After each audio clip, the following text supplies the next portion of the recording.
বন্ধুরা, তোমাদের সাথে খেতে খেতে কিন্তু তোমাদের সাথে কথাগুলোও বলে নিচ্ছি। তো দেখো, আমি এখন খাচ্ছি মাংস দিয়ে মুড়ি। আর মাংস দিয়ে মুড়ি খেতে তোমরা অনেকেই ভালোবাসো।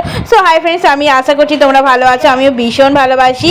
দেব মল্লিকা কমেডি চ্যানেলে তোমাদের অসংখ্য ধন্যবাদ, স্বাগত জানাই তোমাদের সবাইকে।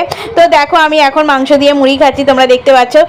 না, আমি তোমাদের মিথ্যে কথা বললাম, এটা কিন্তু মাংস দিয়ে মুড়ি খাচ্ছি না, এটা হচ্ছে মাছের কাঁটা। মাছের কাঁটা বাজার থেকে এনেছে, সেই মাছের কাঁটা দিয়ে আমি এখন মুড়িটা খাচ্ছি। আর তোমরা দেখো, শুধু দেখতেই থাকো। আর যদি মনে হয় যে খাবে, তো আমাদের বাড়িতে চলে এসো তাড়াতাড়ি। তো আমাদের বাড়িতে আসতে গেলে বেশি সময় লাগবে না, তোমাদের এই কাছাকাছি আমাদের বাড়ি। আর কাছাকাছি বাড়ি করাটা একটাই আনন্দ মজা, যে সবাই যাতে আমার বাড়িতে আসতে পারে, এই কারণে আসছি। তো মুড়ি খাওয়া হয়ে গেছে, এবার বরের জন্য ভাবতে হবে যে বর কি খাবে এসে। তো সেই জন্য আমি তাড়াতাড়ি করে আবার ময়দা মাখতে চলে এলাম। তো আটাটা না খুব গরম ছিল, জানো তো। সরি, ময়দাটা না ভীষণ গরম ছিল। আর দেখো, ময়দার আর পরোটা করবো, আর এদিকে আছে ঢেঁড়সের তরকারি। বরের জন্য তো আমাকে রান্না করে রাখতেই হবে না, আমি যা ইচ্ছা খেতে পারি, তবে আমার বরকে যা ইচ্ছা খেতে দিলে হয় নাকি বলো। সেই জন্য আমি ঢেঁড়সের তরকারি আর পরোটা তাড়াতাড়ি করে বসিয়ে দিলাম।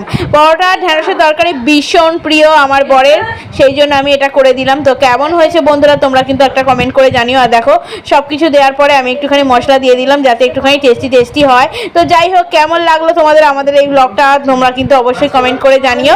তো টাটা আজকে সবাইকে, সবাই কিন্তু খুব ভালো থেকো। আর আমার এই চ্যানেলের ভিডিওগুলোকে খুব ভালোবাসা দিয়ে একটুখানি আমি তোমাদেরকে বলতে চাই।